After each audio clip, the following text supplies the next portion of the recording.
알고 있으면 유용한 법률 정보가 가득합니다. 법대로 합시다 더 로이어. 오늘도 일상 속에서 겪을 수 있는 다양한 법적 분쟁들 살펴보고요. 속이 시원해지는 명쾌한 해결책도 알아보도록 하겠습니다. 자, 오늘 첫 번째 사건 바로 열어볼게요. 어떤 내용인지 화면으로 확인해 보시죠. 허락도 안 받고 결심을 붙이는 인간들이 아직도 있네. 안녕하세요. 이번에 당선된 로이어 재개발 조합장입니다.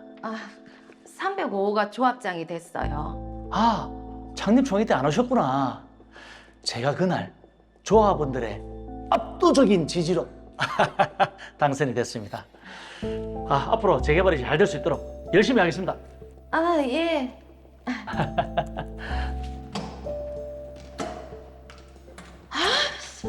왜 하필 305호가 조합장이 됐노?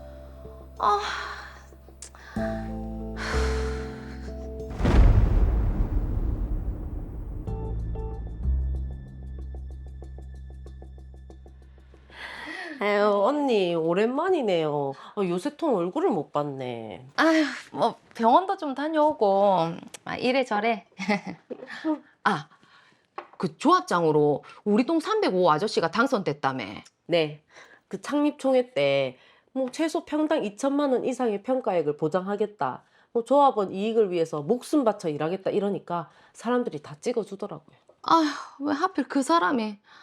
왜요? 뭐 문제 있어요? 아휴, 그 사람이 옛날부터 거짓말을 잘해서 동에서도 뒷말이 많았다. 거짓말이요? 그 댁에 어르신도 같이 사셨는데 아들이 하도 거짓말을 하니까 부자 사이도 좀 안 좋았지. 진짜요? 한 번은 그 쓰레기 분리수거 안 하고 버린 게 CCTV에 떡하니 찍혔는데도 아니 끝까지 자기가 안 했다고 오리발을 내밀더라고. 그런 사람이 조합장이 됐으니. 근데 우리 재개발 사업 괜찮을까요? 아휴, 뭐 모르지. 일단은 지켜봐야지. 아이고. 아니, 어떻게 오리발님이 버린 거를. 아이, 그러니까. 사무장님, 오늘도 수고가 많으십니다. 지난번에 얘기했던 M건설사랑 MOU 맺은 건 확정을 지으셨죠? 건설사에서는 긍정적인데요. 아무래도 조합원들이 동의가 필요하지 않을까 싶은데요. 아니, 내가 조합장이니까 결정을 하면 조합원들이 좀 따라야죠. 이런 사소한 것까지 조합원들 동의를 다 받으면 재개발 사업 진행이 안 됩니다. 예. 그런데 또 뭡니까? 그 사무실 지출 비용이 좀 큰 편이라서요. 이것도 나중에 문제가 될 것 같은데. 아니 뭐 사무실에서 낭비라도 좀 한다는 겁니까?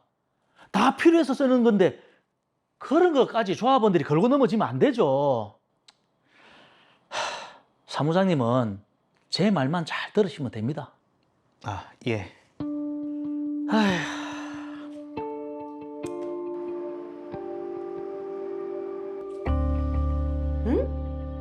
MOU를 맺었다고?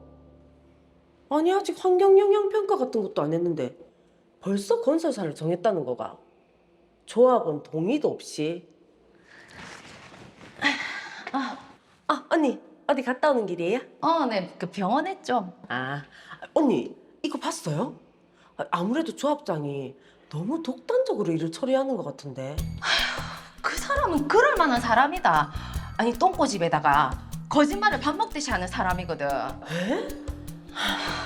그리고 요즘 조합 사무실에서 쓰는 돈이 어마어마하다는 얘기도 있더라고요. 아이, 그러면 안 되지. 안 되겠다. 조합원들을 허수아비로 생각하는 모양인데 내가 가만히 있을 수 없지. 언니, 어떡하려고요? 아니, 조합장이 이미 임원들 다 장악했고 여전히 대부분 조합원들은 다 박 조합장 편인 것 같은데. 아이, 그럼 내보고 가만히 있으라고. 난 그렇게는 못하겠다. 정의가 뭔지 내 제대로 보여줄게. 알겠지?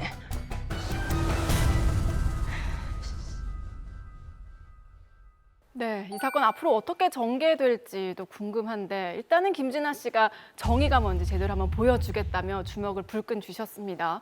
자, 김경백 변호사님은 혹시 살면서 정의가 뭔지 보여주신 적 있으신가요? 사실 그렇게 질문 들으니까 굉장히 당황스러운데요. 이게 거창하게 어떤 정의로운 행동이다? 이렇게까지는 제가 모르겠습니다만은 네. 사실 몇 년 전부터 좀 해외에 있는 뭐 좀 어려운 사람도 좀 후원도 좀 하고 조금 봉사 기부 이런 데 좀 노력을 하고 있는데 제 나름대로는 그게 또 좀 정의로운 행동이 아닌가라고 생각이 드는데요. 따뜻한 정의를 실천하고 계시네요. 그렇습니다. 혹시 사무장님도 좀 혹시 비슷한 경험 있으신지 좀 여쭤보고 싶어요. 자기가 당황스러운 질문을 저한테 하면 어떡하십니까? 저도 사실은 야 이게 정의롭다는 이 거창한 행동을 내가 했던가라는 고민을 해보니까 사소한 것에서 그냥 지킬 걸 지킨다 이 정도밖에는 안 했던 것 같은데 우리 지금 요 김태규 변호사님은 저도 이제 그 공을 좀 넘기도록 하겠습니다. 경찰 출신이니까 정의의 상징 아니겠습니까? 어떻습니까, 변호사님은? 네, 저희 학교에서는 그 정의가 강물처럼 흐르게 하리라를 모토로 하긴 한데 저는 정의롭다기보다는 생긴 것과 달리 거짓말을 좀 못한다는 그런 얘기를 많이 들었습니다. 생긴 것과 다르게요. 믿어드리겠습니다. 일단은 자 그런데 이 정의로운 김진아 씨에게는 평소 행실이 좋지 못했던 이 재개발 조합장 박호민 씨가 좀 눈에 가시처럼 느껴지시는 것 같아요. 그렇죠. 뭐 제가 봐도 좀 독단적인 부분도 있고 뭔가 좀 찜찜한 구석이 좀 있거든요. 네, 자 그렇다 보니까 친한 지인이었던 오민혜 씨에게 좀 뒷담화를 하는 것 같은데 혹시라도 이 사실을 또 박호민 씨가 알게 된다면 가만히 계시지 않을 것 같거든요. 명예훼손으로 좀 고소를 하지 않을까 싶습니다. 우리가 소위 말하는 뒷담화, 뭐 이렇다더라, 뭐 뒤에서 얘기하는 거, 뭐 그 정도야 뭐 우리가 다 좀 할 수도 있는데. 네. 그렇죠. 근데 이제 그 범위를 넘어서서요. 뭐 어떤 특정한 사실이라든지 뭐 이런 걸로 이제 명예를 훼손한 표현이 있다든지 또 공연성 있게 많은 사람들에게 이제 전파가 되도록 하면은 네. 명예훼손이 될 수도 있긴 하거든요. 어. 그래서 상황에 따라서는 명예훼손을 고소당할 수 있는 그런 가능성도 없지 않아 있어 보입니다. 자 그럼 변호사님 명예훼손으로 고소를 하면 처벌 수위는 어느 정도가 될까요? 만약 명예훼손이 문제가 된다면 자기가 쓰레기 분리수거를 안 하고 버린 게 CCTV로 다 찍혔는데도 불구하고 끝까지 자기가 안 했다고 오리발을 내밀었다.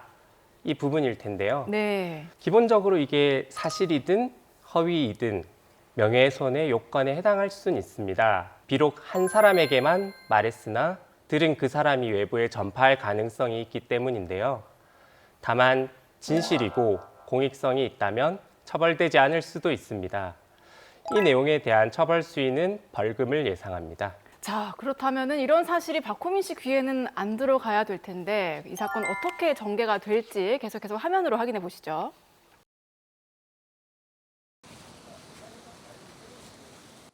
다음은 비용 처리 관련 승인건입니다. 조합원 결의 후에 비용 처리가 가능하기에 조합원 분들께서는 나눠드린 책자를 자세히 살펴보시고 승인 여부를 결정해 주시면 됩니다. 근데 용역 계약비 단가가 엄청 세네요.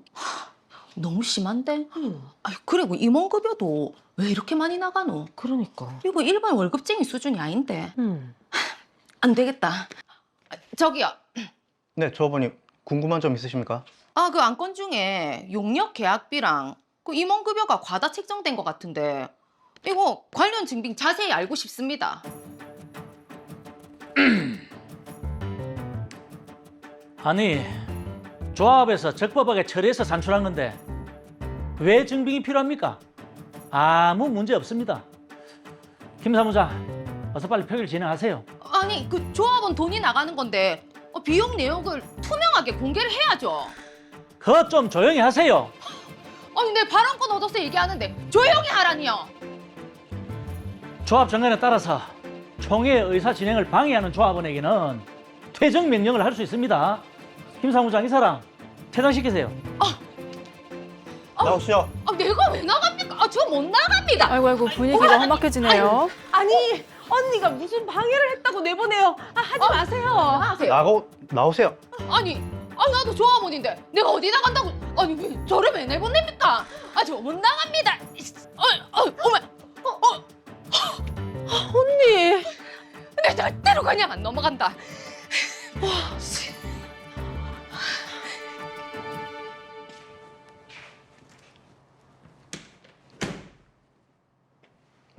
이게 뭐지? 이거 저번에 쫓겨난 조합원이 보낸 것 같은데.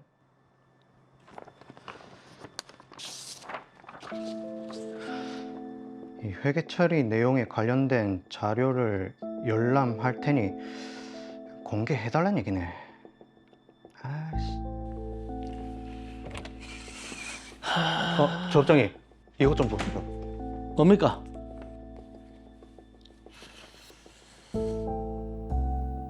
아이, 이 아줌마가 진짜 끝까지 한번 해보자는 거네. 그냥 무시하세요. 조업장님, 무시를 할 수가 없는 게 이런 소리를 받으면 법에 따라서 15일 이내에 회신을 해야 됩니다. 어떻게 할까요? 아이, 그놈의 법! 그냥 뭐 대충 있는 자료를 해서 사무장이 알아서 좀 보내세요. 아, 예.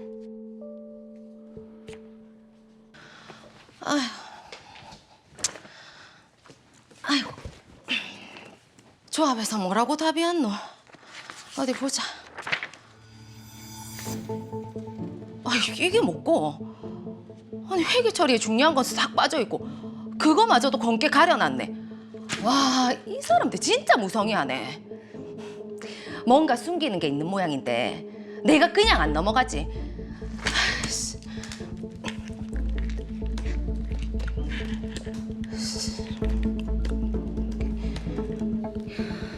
재요청을 했지만 돌아오는 회신은 계속 부실했고 급기야 3번째 정보 공개부터는 무분별한 정보 공개 요청에 대해서는 회신할 의무가 없다는 취지의 회신만 돌아왔습니다. 이후로도 이런 상황은 계속 반복됐고요. 아, 맞다. 언니, 조합에서 총회한다고 서류 왔던데 받았어요? 뭐 아니? 아무것도 안 왔던데. 배달이 좀 늦나? 이건데 어디 보자. 응? 이게 뭐고? 아니, 안건이 조합은 김진아 제명? 사유가 무분별한 정보 공개 요구로 인해서 업무 수행을 방해하고 조합원 간의 불신을 조장한. 언니, 이게 무슨 일이에요? 아이, 지금 내를 제명하겠다고. 이 조합장이 끝까지 가보자는 거네. 그 총회 날짜가 언젠데? 오늘인데? 내 못 오게 하려고 서류도 안 보낸 모양인데 그렇다면 내가 더 가줘야지. 두고 봐라, 박 조합장. 내가 네 민낯을 싹 다 까발리끼다. 아유, 씨. 아, 이거 왜 이랍니까? 우리도 총회 참석하러 온 조합원인데. 조합장님이 출입을 저지하라고 하셨습니다. 아니, 총회에 조합원이 못 들어가면 어떡하라는 겁니까? 네? 아, 얘는 들여보내도 되잖아요. 두 분이 같이 오셨는데 어떻게 들어보냅니까? 두 분 다 총회장 못 들어가십니다. 뭐라고요? 아니, 조합원이 참석 못하는 게 말이 됩니까? 저는 시키는 대로 할 뿐입니다. 아이, 막 비키세요. 아, 네, 들어갈 거니까. 아, 비켜보세요. 들어갈 거니까 비켜보라고. 이로써 조합원 김진아에 대한 제명 결의 안건이 통과되었습니다. 이제 김진아는 조합원이 아닙니다. 이제 그 사람 말에 현혹되거나 휘둘릴 필요가 전혀 없어요. 아시겠죠? 아시겠죠?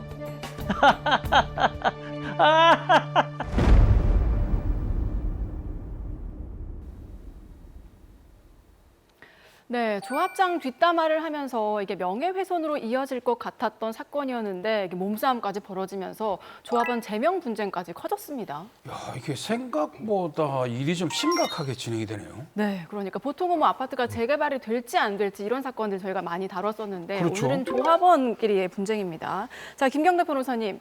자, 말씀드린 것처럼 재개발 조합에서 벌어진 조합원 관련 분쟁인데 김진아 씨는 참 억울할 것 같아요. 그렇겠죠. 물론 드라마 조금 과장돼 있긴 하지만 사실 이런 비슷한 사례들이 종종 발생합니다. 네. 원래 이제 어떤 단체든지 이제 구성원들이 많을수록 분쟁도 좀 많은 법인데 특히 이제 재개발, 재건축, 가로주택 정비, 소규모 주택 정비 사업 이런 것들은요. 또 조합을 구성해서 추진하는 경우가 많고 아무래도 이게 서로 이해관계가 복잡하게 이제 얽혀 있다 보니 분쟁도 많은 편입니다. 네. 자, 김진아 씨의 경우에는 조합원 이제 제명에까지 이르렀기 때문에 많이 억울하실 텐데요. 구제 방법 신속하게 찾아보셔야 할 것 같습니다. 자, 그럼 먼저 조합원 제명에 대해서 알아보도록 하겠습니다. 자, 궁금한 것이 조합원에서 제명이 되면 어떻게 되는지, 이게 그냥 재개발 조합에서 빠지는 건지 어떤 건가요? 이 조합원에서 제명된다는 것은 단순히 그 조합 사업에서 빠져나간다, 그 정도의 의미가 아닙니다. 이 재개발 구역 내에서 이게 부동산 소유자로서 이 조합원이 된 사람은 분양 공고 신청 단계에서 이제 두 가지 중 하나를 선택할 수가 있는데요. 네. 이제 하나는 이제 분양 신청을 하는 거고, 나머지는 이제 현금 청산을 받게 되는 겁니다. 뭐 잘 아시듯이 이 분양 신청은 이제 새로 지은 아파트를 이제 나중에 분양받겠다, 이런 선택 아니고, 네. 현금 청산은 자 이게 청산해서 돈으로 이제 받고 나가겠다는 것이죠. 그런데 조합원에서 제명이 되면 이게 분양을 받을 수 있는 그 선택은 할 수가 없고, 오로지 현금 청산으로 이제 넘어가야 합니다. 한마디로 이 조합원에서 제명이 되면 새로 지어지는 아파트를 받고 싶어도 받을 수가 없어서 이 분양권 행사 자체가 불가능해지는 것이죠. 네. 이야, 그러니까 이게 분양권을 받아서 내가 살거나 그 받은 분양권을 프리미엄을 받고 다른 사람에게 되팔거나 이런 일을 할 수 없다는 건데, 이 정도면 재산권 침해가 굉장히 좀 심각하네요. 조합원 제명이라는 게 이 정도까지 심각한 일이네요. 그렇습니다. 그 조합원이 제명이 되면 우리 국민들의 기본 권리라 할 수 있는 재산권을 심각하게 이렇게 침해받게 되는 것이죠. 네. 다 이제 선택권이 없이 현금으로 청산했더니 이 사업에서 나가라, 네네. 이런 선택지밖에 없으니까 빨리 이제 해결책을 좀 찾아봐야겠죠. 자, 그런데 지금 이 드라마를 보면 조합원 제명 과정이 좀 얼렁뚱땅 진행되는 느낌인데, 이게 원래 이런 건 아니죠. 원래 이제 재개발은 이제 도시 및 주거 환경 정비법, 우리가 줄여서 이제 도시 정비법이라고 하는데, 이 도시 정비법에 적용을 받는 공공 사업입니다. 그런데 이 재개발 조합에서 어떤 조합원의 어떤 제명이라든지 탈퇴, 뭐 교체 이런 것은 법에서 구체적으로 그 요건이나 절차를 딱 정하진 않고 있고, 네. 조합 정관에 이제 따르도록 하고 있습니다. 뭐. 그래서 제가 이제 드라마 사례를 좀 더 조사를 해봤습니다. 이 드라마 사례 경우에는요, 미리 이제 소명 기회를 좀 주고 총회에서 조합원 3분의 2 이상의 찬성으로 조합원을 제명할 수 있다, 이렇게 규정하고 있었거든요. 네네. 이 마지막 총회에서는 일단 그 3분의 2 찬성이라는 요건은 넘어서서 김진아 씨가 제명되었던 것으로 확인이 됐습니다. 자, 어찌됐든 다수의 조합원이 그럼 지금 찬성을 한 건데, 김진아 씨의 제명 결의 절차가 그럼 적법하다고 볼 수 있는 건가요? 아니죠. 이게 지금 그 뭐 형식적으로 3분의 2는 적법 절차라고 하더라도 올라간 안건이 약간의 그 좀 부실한 면이 좀 있는 것 같거든요. 안 그렇습니까, 변호사님? 겉으로 절차만 이렇게 따져보면 이제 3분의 2 이상 통과가 됐으니까 뭐 적법하게 보일 수도 있겠습니다.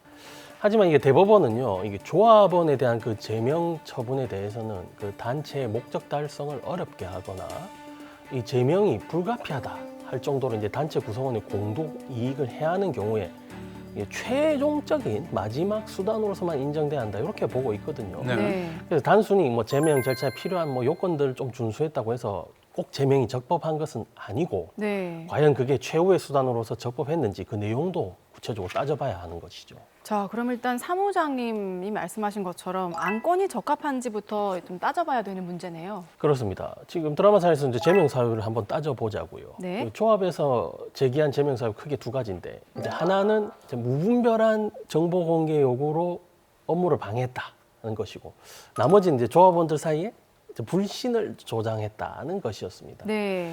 이런 사유가 과연 적법한 제명 사유가 되는지 여부를 좀 구체적으로 따져봐야겠습니다. 자, 그럼 말씀하신 지금 두 가지 제명 사유 중에서 먼저 정보 공개 요구로 인한 업무 방해, 이 부분부터 한번 살펴보도록 하겠습니다.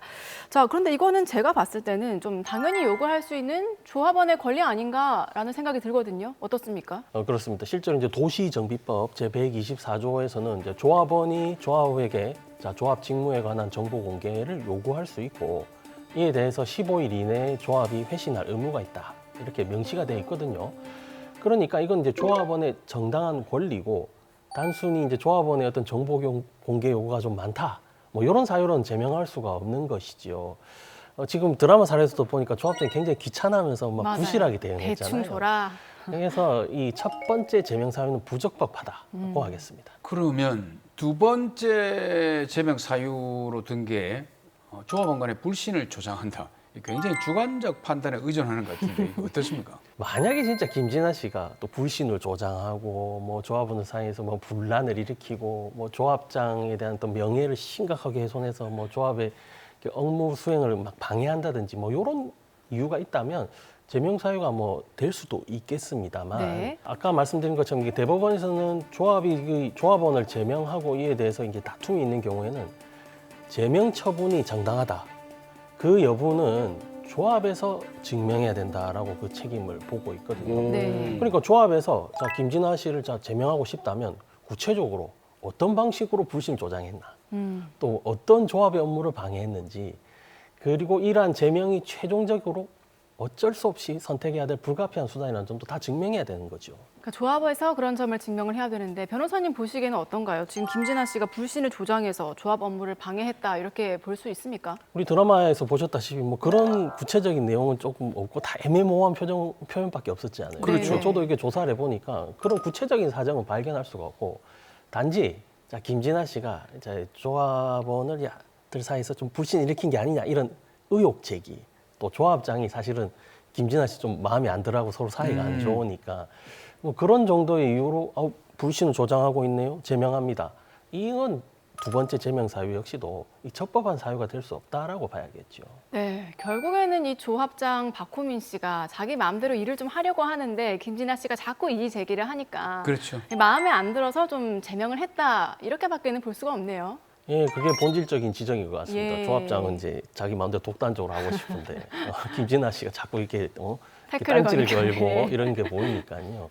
사실 이게 드라마만 보면 저런 일이 있을까 싶지만 실제로는 이런 일들이 비일비재하거든요. 그런데 여기서 주의할 점은 이 조합장 박호민 씨가 이렇게 독선적으로 일을 처리하고 또 이에 대해서 이의를 제기하는 김진아 씨가 마음에 안 들어서 이렇게 제명을 시키고 있는 이 과정에서 대부분의 조합원들도 또 덩달아서 찬성 결의에 이렇게 다 응했다는 말이죠. 네. 결국 이렇게 다수결의 횡포라는 것이 이렇게 무서운 것이라는 점을 또 잘 보여주는 사례인 것 같기도 합니다.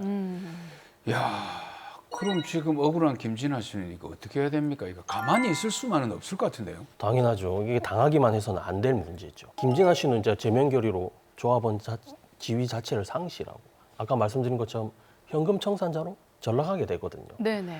이렇게 이제 분양권을 다시 회복하고 가지려면은 조합원 지위도 회복을 해야 하는데 자 이런 경우에는 조합원 지위 확인 청구 소송을 제기해서 자신의 조합원 권리를 되찾아야 합니다.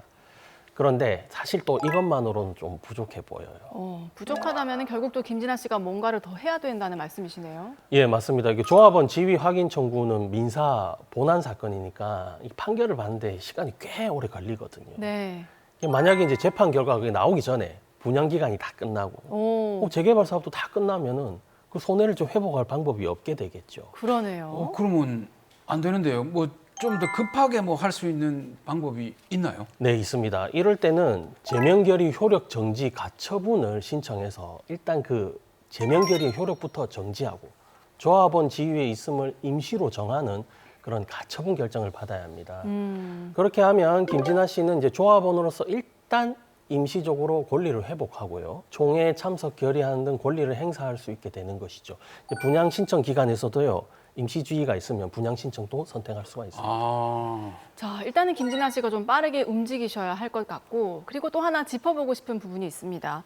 김진아 씨와 오민혜 씨가 총회 참석을 저지당했는데 이거는 좀 어떻습니까? 이것도 위법한 문제죠. 왜냐하면 김진아, 오민혜 씨가 엄연히 조합원인데 총회 진입 자체를 대문에서부터 막아버렸거든요. 그렇죠. 의결에 참석하지도 못하게 했고요. 네. 당연히 위법한 문제고요. 이 부분도 뭐 제가 파고들면은 좀 복잡하겠지만 일단 조합원 지위 확인 청구 소송에서 또 반드시 주장 증명해야 될 사실관계인 점은 분명합니다. 네, 조합원 제명 분쟁 사건 만나봤습니다. 마지막으로 정리를 해볼까요? 재개발 조합에서는 많은 분쟁이 있습니다. 그중에 특정 조합원이 부당하게 제명당한 경우도 많이 있는데요. 이 조합원은 아무래도 이렇게 다수결로 이렇게 움직이는 단체다 보니 분쟁도 많고 이런 제명 결의에 이런 경우도 적지 않습니다. 자, 김진아 씨는 단순히 정보 공개 요구가 많았다. 조합원 사이에 뭐 불신을 조장한다는 등 부적법한 사유로 제명당했는데 서둘러 법적 조치를 해야겠습니다. 무엇보다 이 재개발 사업에서 조합원 지위를 상실하게 되면 분양권 행사 등 이게 재산권에 제약이 생기고 그 권리 침해가 심하니까 서둘러 법률 전문가와 상의해서 잘 대응하시길 바라겠습니다.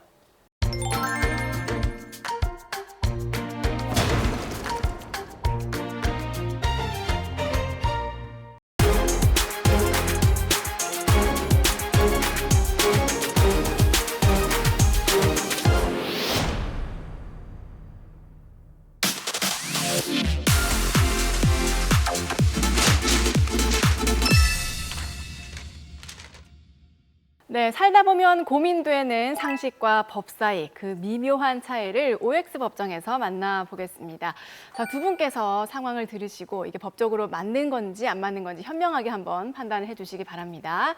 자, 사무장님 오늘 OX 법정 주제는 뭘까요? 네, 오늘 OX 법정의 주제는 지난주에 이어서 즐거운 휴가가 악몽으로 2탄입니다. 이게 휴가와 관련된 분쟁들이 굉장히 많아서 또 한 번 더 준비를 해봤는데 네. 어떻게 김태규 변호사님은 휴가 계획 세우셨습니까? 네, 저는 이번에 특별한 휴가를 계획했는데요. 오. 그 휴양지가 센텀에 있는 저희 사무실입니다. 아, 사무실에 좀 수영장도 있으시고 그런가 봐요. 땀으로 채우고 있습니다. 네. 김경남 변호사님은 어떠세요? 좀 일이 많아서 휴가를 못 간다는 소문이 있으시던데 있습니다. 사실입니까? 네. 아니, 누가 그런 소문을 내지? 이런 거 X를 들어야 되지 않을까 모르겠습니다. 헛소문이군요. 하지만 솔직히 좀 바쁜 건 사실이고요. 뭐 구체적인 휴가 계획까지는 아직 세우지 못했는데 그래도 네. 좀 쉴 때는 쉬어야겠죠, 사람이. 그러면 이제 본격적으로 휴가지에서 생길 수 있는 황당한 사례들을 OX로 한번 엮어봤습니다. 먼저 첫 번째 사연, 레디 큐. 펜션에서 왜 전화가 왔지? 여보세요? 내일 저 예약한 정준희 씨 맞지요? 아, 네, 맞는데요. 그 죄송한데 그 예약이 이중 예약이 돼가지고 취소를 해야 되겠어요. 물론 그 환불은 해드릴 겁니다. 아니, 이중 예약이요? 아니, 내일이 휴가인데 지금 환불해 주시면 어떡하겠다는 건지. 그게 우리 저 온라인 앱하고 네. 전화 예약하고가 이게 더블이 됐어요. 근데 우리 아무리 해도 이제 원칙이 전화 예약이 우선이니까 정준희 씨 계약건이 일단 그 취소가 됐습니다. 네. 그리 아시면 됩니다. 그러니까 이거를 미리 체크를 하셔야지 지금 취소를 하시면 어떡하다는 건가. 여보세요? 사장님, 끄는 거야? 아, 뭐야, 이 아저씨 완전 노답이야. 네. 이중 예약이 됐다면서 휴가 하루 전에 통보를 해온 펜션 주인, 환불은 물론이고 손해배상까지 받을 수 있을까요? 맞으면 O, 틀리면 X. 들어주세요. 오, 두 분 다 같은 선택을 해주셨네요. 자, 김태규 변호사님 이유를 좀 들어볼 수 있을까요? 환불이 된다라는 입장이신 거죠? 숙소 예약 또한 계약입니다. 말씀 주신 이중 예약, 즉 오버부킹은 경우에 따라 숙박업자의 과실로 볼 수 있으며 이 경우 단순 환불을 넘어 급하게 대체 숙소를 확보하는 과정에서 발생하는 차액까지 청구할 수 있습니다. 네. 다만 정신적 손해는 특별한 사정과 상대방의 애경 가능성 등이 없으면 인정되기 힘들 수 있습니다. 그리고 소비자 분쟁 해결 기준에 따르면 숙박업자의 귀책 사유로 계약이 해제된 경우 소비자는 계약금 환급 외에 계약 해제 시점에 따른 이용 요금에 대한 일정 비율을 배상받을 수 있음도 기억하시면 좋겠습니다. 자, 이중 예약으로 피해를 봤을 때 환불은 물론이고 손해배상까지 가능하다는 점 여러분 기억을 해두시면 좋겠습니다. 자, 두 번째 사연도 만나볼까요? 네, 두 번째 사연 만나보겠습니다. 가족들과 함께 제주도에 갔다가 차량을 빌려서 타고 반납을 했는데 반납하면서 보니까 차가 긁혀 있었습니다. 오. 처음 차를 빌릴 때 면책금 없는 슈퍼 무제한 자차 보험을 들었기 때문에 걱정을 하지 않았습니다. 하지만 업체에서는 현장에서 신고한 게 아니라 보험 처리가 안 된다면서 수리 80만 원을 청구했습니다. 생각해보니까 이 흠집은 차량을 빌릴 때도 있었던 것 같은데 사진을 찍어두지는 않았습니다. 네. 업체 말대로 보험 처리 안 되는 걸까요? 보험 처리가 된다면 O, 안 된다면 X. 들어주세요. 오, 자, 보험 처리가 된다. 자, 이번에는 김경덕 변호사님께 이유를 한번 여쭤보고 싶습니다. 어떤 이유에서 그럴까요? 네, 우리 이제 렌터카 이제 이용 계약을 할 때 좀 이게 보험의 대상의 범위를 뭐 풀커버라고 그러죠. 네, 네, 이제 네. 무제한으로 이제 자차 보험 할 때도 많은데 통상 이제 이런 경우라면은 일반적으로 이제 풀커버의 그 취지에 맞게 보험 청구가 가능하다고 보는 것이 맞는 것 같고요. 아까 말씀하셨던 현장에서 신고한 게 아니다. 뭐 그런 이유로 이 보험금 지급을 거절한 건 좀 부당해 보입니다. 만약 약관에 그런 내용이 있었다고 해도 네. 뭐 해석의 차이는 있겠지만 그건 고객에게 좀 불리한 약관 내용이라서 효력이 있는지 여부를 좀 따져봐야겠지만 제가 볼 때는 전반적으로 보험 청구가 충분히 가능한 그런 경우로 보입니다. 네. 저도 뭐 예전에 보험회사에 있었던 경력으로 봤을 때 약관은 작성자 불이익의 원칙이 있습니다. 작성한 사람 유리하게 해석해주면 안 됩니다. 네. 그리고 아까 저기 렌터카 할 때 보통 우리가 이제 사진 좀 찍어두는 거 많이 하잖아요. 네네네. 물론 이제 그 사진을 반드시 찍어야 할 의무는 없지만 아무래도 그 사진을 찍어두면 이게 원래 있었던 건지 없었던 건지 분명히 밝힐 수 있으니까 도움은 되겠지만 또 반드시 그런 사진을 안 찍어줬다고 해도 네네. 꼭 내가 이용했을 때 발생한 사고라는 것은 또 보장이 없거든요. 그렇죠. 그렇죠. 하지만 또 어떤 경우가 발생할지 모르니까 렌트카 이용하실 때 반드시 사진이라든지 동영상 같은 거를 잘 찍어 두시기는 권유하겠습니다. 자, 계속해서 마지막 사연도 만나보겠습니다. 네, 마지막 사연입니다. 휴가를 앞두고 온라인 플랫폼으로 해외 호텔 숙박과 항공권을 예약한 A씨. 근데 예약 날짜가 한 달 넘게 남은 상황에서 의문의 메시지를 받았습니다. 24시간 내에 인증하지 않을 시에 예약이 취소될 수 있다는 내용이었는데요. 계획한 휴가를 망칠까 봐 메시지에 있는 인터넷 주소 링크를 눌러 인증을 완료했습니다. 그런데 다음 날 해당 호텔에서는 인증을 요구한 사기가 발생했다면서 조심하라는 메일이 보내져 왔습니다. 아하. 저 이거 피싱 사기 당한 거 맞겠죠? 피싱 사기가 맞다면 O, 아니면 X 들어주십시오. 자, 역시 O를 드셨네요. 자, 김태기 변호사님, 요즘 온라인 플랫폼을 사칭한 이런 피싱 사기가 정말 많아진 것 같아요. 어떻습니까? 맞습니다. 여름 휴가철을 앞두고 항공권과 숙박 예약 사이트를 사칭한 피싱 공격이 늘고 있는데요. 공격자들은 가짜 로그인 페이지를 만들거나 실제 숙박 예약 정보를 악용해 결제 정보를 빼내고 있습니다. 네. 말씀하신 사례처럼 항공사나 호텔을 사칭하며 링크 클릭 또는 연락을 유도해 피싱 정보가 유출되도록 하는 기법도 흔하게 발생하는 사기 유형입니다. 근데 또 그 가짜 여행을 권유하면서 사기 행각을 벌이는 그런 경우도 있더라고요. 네, 후기를 작성하면 돈을 주겠다거나 공짜 숙박권 등을 미끼로 유도한 뒤에 돈을 이체하도록 요구하는 경우가 상당히 많은데요.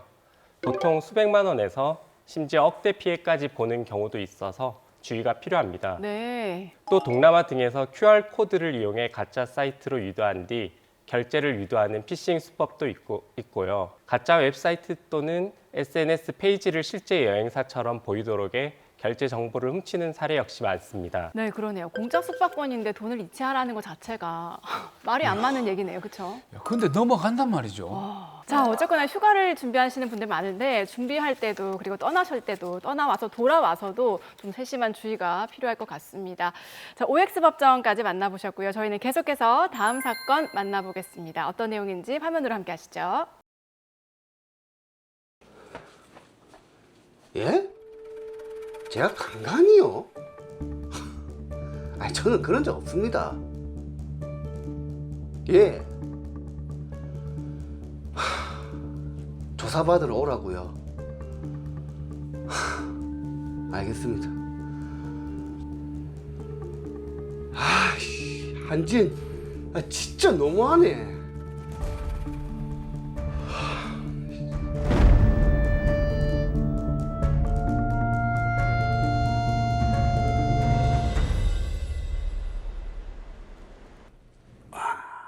인별에 지난주 갔다 왔던 맛집 정보 올려볼까? 오, 팔로워서 또 늘었구만. 어제 입고 올린 옷 사진 스타일 너무 멋져요. 옷 너무 제 스타일로 입으신다. 내가 옷을 좀 잘 입기는 잘 입지. 감사.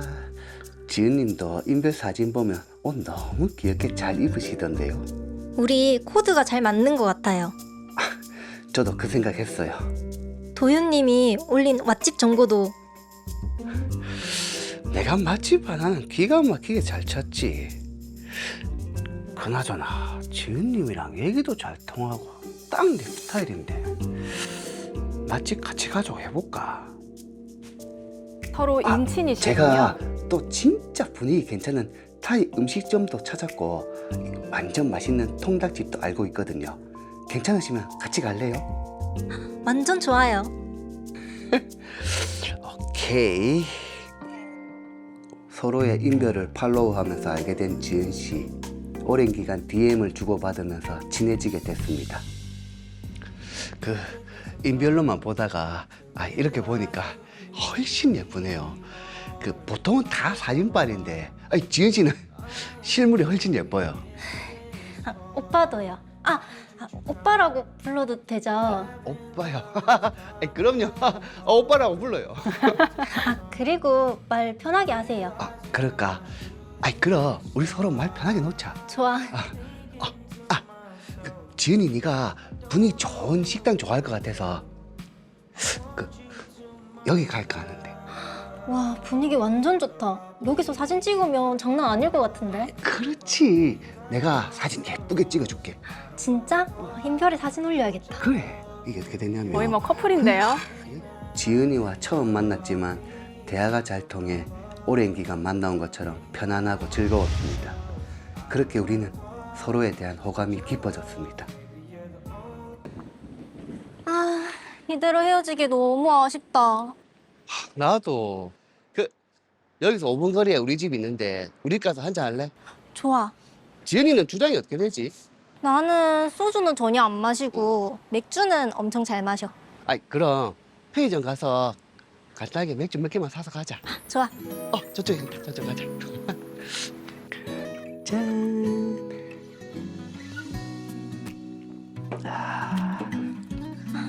이렇게 대화가 잘 통하는 사람은 진짜 처음이야. 나도.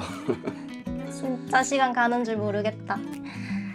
오빠처럼 이렇게 대화도 잘 통하고 다정한 스타일이 내 이상형인데. 나도 지은이 같이 딱 귀여운 여자가 내 이상형인데. 저런 얘기는 밖에서 해도 되는데. 왜 그래요? 그렇게 우리는 밤을 함께 보냈습니다. 지은아 일어나봐. 지은아. 점심 먹으러 나가자. 점심 먹고 집에 데려다 줄게. 알겠어. 알았어.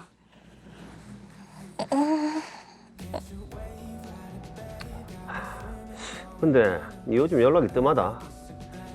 니 혹시 연애하나? 이 자식 이거 진짜 연애하나 보네. 여친은 이쁘나? 예쁘지. 야, 여친이 생겼으면 이 형님한테 먼저 인사를 시켰어야지. 행님 무슨. 안 그래도 이 근처에 볼 일 있다고 해서 잠깐 얼굴 보자고 했다. 진짜? 요즘. 오빠. 왔어. 여기는 내 절친. 예, 안녕하세요. 네. 안녕하세요. 한지은이라고 합니다. 말씀 많이 들었습니다. 이 듣던 대로 진짜 미인이시네요. 지은이와는 자연스럽게 연인 관계로 발전하게 됐고 제 친구들과의 모임에도 함께 참석했습니다.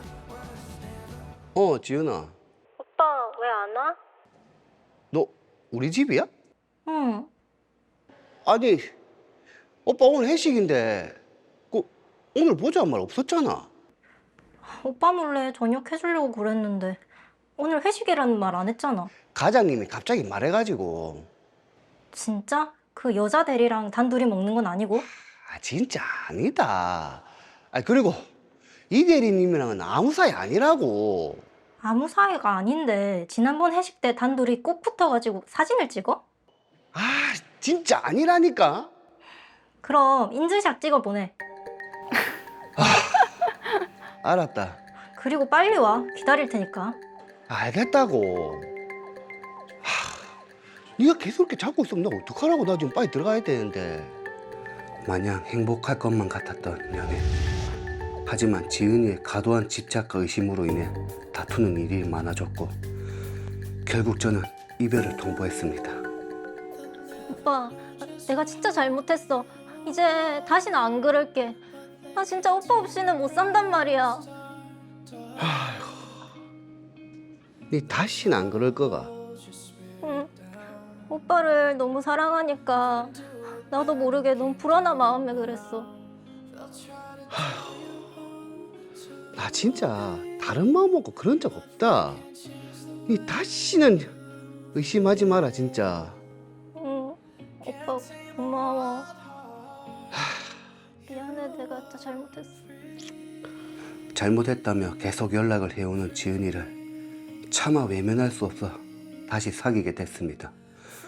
그러나 분명 다른 여자한테 DM을 보냈을 거야. 아이고, 또다시 반복이네요. 한지은 남의 폰 몰래 왜 또 보는데? 그냥 본 거야. 왜? 찔리는 거 있어? 진짜 너무한다 니도. 어? 시도 때도 없이 폰 검사를 하질 않나? 위치 공유 어플까지 깔아달라고 하질 않나? 그럴 수도 있지. 아니 이건 진짜 아니다. 우리 그만하자. 진짜 다른 여자가 있어서 그런 거 아니고. 한지은 그만하자고.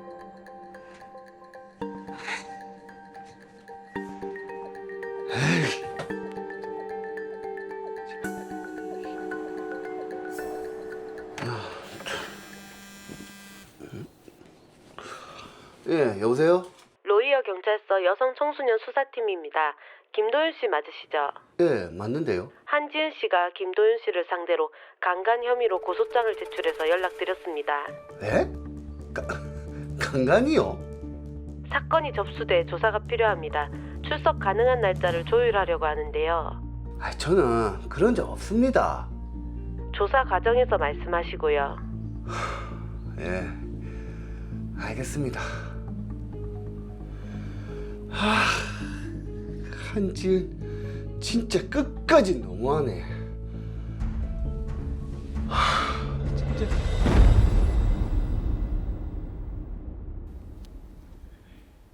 네, 두 사람이 1년 넘게 교제를 하다가 이제 이별을 했는데 한지은 씨가 김도윤 씨를 고소를 했네요. 이야, 이게 참, 김도윤 씨 입장에서는 갑자기 경찰에서 전화가 와서 조사를 받으러 오라고 하니까 네. 이게 아니 이게 무슨 일입니까?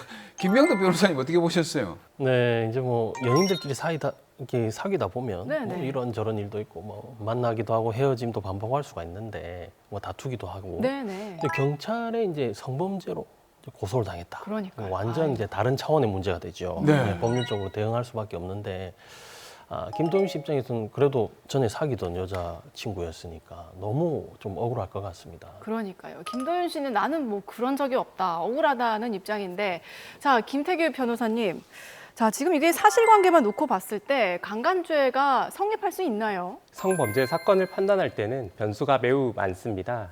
그래서 매우 신중해야 하고 때문에 단정적으로 말씀드릴 수는 없습니다. 다만 주어진 정황만 놓고 보면 강간 혐의가 인정되기 쉽지 않아 보입니다. 네. 강간은 반항을 불가능하게 하거나 현저히 곤란하게 할 정도의 폭행 또는 협박이 있어야 하는데 장기간 교제한 점 등을 고려하면 이 폭행 협박에 관한 객관적인 추가 증거가 없는 한 인정이 쉽지 않을 것입니다. 자, 그러니까 그때 상황만 떼어놓고는 이렇게 볼 수는 없다는 말씀이시네요. 아닐 확률이 높다고 할 것입니다. 강간의 성립에 있어 어떻게 만나게 됐는지, 성관계 전후 분위기와 상황은 어땠는지, 이후 두 사람의 관계가 어떠하였는지 등이 살펴지는데요. 두 사람이 오랜 기간 SNS를 통해 호감을 쌓은 점과 합의로 일방의 집에 간 점, 네. 그 안에서 만취하지 않고 다정하게 이야기한 점, 강간의 요건인 폭행 등에 관한 증거가 특별히 없는 점, 그리고 그 이후 교제한 점 등을 고려하면 혐의 인정이 쉽지 않아 보입니다. 제가 봐도 쉽지 않은 게 정말 한거불능할 정도로 매력적이라서 그런 거예요. 너무한 것 같은데 사실 다음 날에도 다정하게 점심까지 이렇게 검색을 해가지고 먹으러 갔잖아요. 네, 제가 따로 그 사건을 확인한 바에 따르면 한지은 씨가 주장한 강간 행위 직후에 한지은 씨가 다정하게 김도윤에게 문자를 보낸 사실이 있습니다. 네. 물론 피해자의 반응은 사람마다 다를 수 있습니다. 하지만 강간 피해를 입은 직후부터 그 행위자에게 계속해서 다정하게 SNS 메시지를 보내는 것은 다소 상식에 반한다고도 볼 수 있습니다. 자, 그러니까요. 두 사람이 함께 점심도 먹었고 그 이후에 김도윤 씨가 한지은 씨를 또 집까지 데려다 줬거든요. 맞습니다. 한지은 씨는 강간 피해를 당한 날 처음으로 자기 집의 구체적인 주소를 김도윤 씨에게 알려주어 그의 차로 배웅을 받았습니다. 이 또한 일반적인 피해자의 양태라고 보긴 좀 힘든 부분이 있습니다. 네. 자, 한지은 씨의 입장에서는 또 이렇게 주장을 해볼 수도 있을 것 같긴 해요. 그 상황에서 좀 생명의 위협을 느꼈다거나 그래서 좀 안전하게 귀가를 하기 위해서 김도윤 씨 요구에 좀 순순히 응한 것이다. 이렇게도 나올 수는 있을 것 같거든요. 그럴 가능성이 없진 않기 때문에 전후 정황 및 이후의 사정 등을 모두 종합적으로 고려해 신중히 판단해야 할 것입니다. 그 일이 있고 난 이후에 1년을 넘게 계속 만나왔지 않습니까? 네, 이후 두 사람은 연인 관계로 발전했는데요. 그리고 약 1년 동안 공개적으로 교제를 이어갔습니다. 이러한 정황은 실제 강간이 아니었음을 나타낸다고 볼 수 있습니다. 네. 실제 다른 판결에서도 이러한 점 등을 근거로 무죄 판시한 경우도 많습니다. 자, 그럼 김도윤 씨는 강간죄가 좀 성립하기 힘들 것으로 보이는데 어떻습니까? 앞서 말씀드린 정황 및 주어진 사실관계를 보면 수사기관에서는 혐의 없음 처분을 할 것으로 보입니다. 이게 아무리 생각해도 한지은 씨가 헤어지자라고 네. 한 말에 대해서 김도윤 씨한테 이게 보복을 하는 것 같은 그런 느낌이 좀 있어요. 맞아요. 자, 어쨌거나 그래서 김도윤 씨가 지금 한지은 씨를 좀 괘씸하잖아요. 그렇기 때문에 좀 무고죄로 고소를 하겠다라는 입장인데 이게 강간 혐의가 인정이 안 되면은 바로 무고죄가 성립이 됩니까? 그건 아닙니다. 사실 많이들 오해하시는 부분인데요. 강간 혐의가 인정되지 않았다고 무고죄가 꼭 인정되는 건 아닙니다. 기본적으로 무고죄의 성립은 매우 엄격하고요. 무고의 성립에는 형사처벌을 받게 할 목적 등 또 다른 요건이 필요한데 실제 무고인 경우 이 점을 증거로서 잘 주장해야만 무고가 인정될 수 있을 것입니다. 자, 그러니까 혐의가 없다고 해서 한지은 씨가 이게 고의로 김도윤 씨를 강간범으로 신고한 거다. 이렇게는 또 생각할 수가 없다는 말씀이시네요. 맞습니다. 정말 피해를 당했다고 믿고 신고했는데도 결과적으로 안타깝게 증거가 부족해 혐의 없음이 나올 수도 있습니다. 네. 또한 무고죄를 너무 쉽게 인정하면 진짜 성범죄 피해를 당한 분들이 피해 신고를 두려워하는 문제도 있어 매우 신중한 접근이 필요합니다. 근데 이번 사건은 단순히 무혐의만 나온 게 아니라 한지은 씨가 그 주변의 정황들이 고소를 하는 그 주변의 정황들이 약간 의심스러운 게 너무 많이 있잖아요. 그렇습니다. 강간 피해를 당한 날 처음으로 자신의 주거지를 구체적으로 알려주고 배웅을 받은 점, 그 이후 교제한 점, 이별한 지 얼마 안 돼 고소한 점 등이 그것입니다. 그리고 또 한 가지 정황을 확인했습니다. 어떤 정황입니까? 이게 뭔가 좀 복수를 하겠다 이런 내용이 담긴 대화 녹취록이라도 나왔을까요? 한지은 씨가 김도윤 씨와 이별할 무렵에 김도윤 씨에게 서로 간에 다정한 그간의 대화 내용을 전부 삭제하고 삭제했는지를 인증하라고까지 요구했습니다. 이야. 아, 이는 일반적인 양상이 아니기 때문에 당초 허위 고소를 계획한 정황으로도 볼 수 있습니다. 그러니까 뭔가 사귄 게 아니라는 그런 이제 판을 깔기 위한 그렇죠. 밑작업이었네요. 이거 완전 결정타입니다. 만약 무고가 성립하는 경우 그 내용에 따라 징역형 선고까지 이뤄질 수 있기 때문에 이를 고려해 억울한 사람을 무고하는 일은 결코 없어야 할 것입니다. 참, 한지은 씨가 그냥 이별을 좀 깨끗하게 받아들였으면은 네. 좋았을 텐데 좀 안타깝네요. 그러니까요. 아무리 이게 판을 짠다고 해도 결국에는 사실은 다 드러나긴데 그럼요. 너무 좀 무리수를 둔 게 아니었나 싶습니다. 자, 저희가 아까 그 무고죄가 나와서 말인데 무고죄가 인정되기 쉽지 이제 않다고 변호사님께서 말씀을 하셨잖아요. 실제로 그럼 무고죄가 인정된 사례도 있습니까? 있습니다. 부산지방법원 사건인데요. 강간 피해를 주장한 사람이 그 행위 이후에도 피무고자와 계속 교제했고 호감이 전제된 다정한 대화를 계속 나누다가 헤어진 직후에야 성범죄를 문제 삼은 사건에서 무고에 대한 유죄를 선고하였습니다. 네. 또 수원지방법원에서도 성폭행을 주장했으나 그 행위 이후 호감 어린 연락을 계속 주고받았던 정황 등을 근거로 무고죄를 인정한 사례가 있습니다. 물론 단순히 헤어진 뒤 고소했다고 해서 무조건 무고가 되는 것은 아닙니다. 하지만 앞서 말씀드린 여러 정황은 무고 인정의 근거가 될 수도 있는 점을 참조하시면 되겠습니다.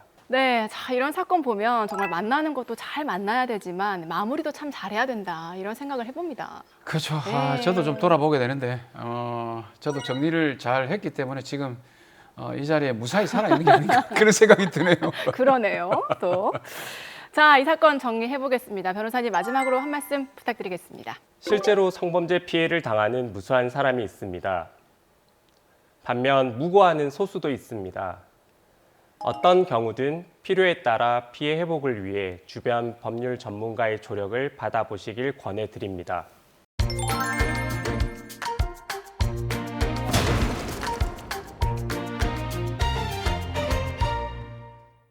네, 오늘도 다양한 사건을 통해서 우리 생활 속의 법적 분쟁들 속 시원하게 해결을 해봤습니다. 이렇게 저희 법대로 합시다 더 로이어와 함께 하시면요. 법에 대한 궁금한 점들은 물론이고요. 여러 가지 소송이나 분쟁 또 해결 방법까지 자세하게 알려드리니까요. 다음 주에도 놓치지 마시고 저희와 함께 해주시기 바랍니다. 오늘 준비한 내용은 여기까지고요. 저희는 다음 주에 더 명쾌하고 재미있는 법률 이야기로 찾아뵙도록 하겠습니다. 법대로 합시다.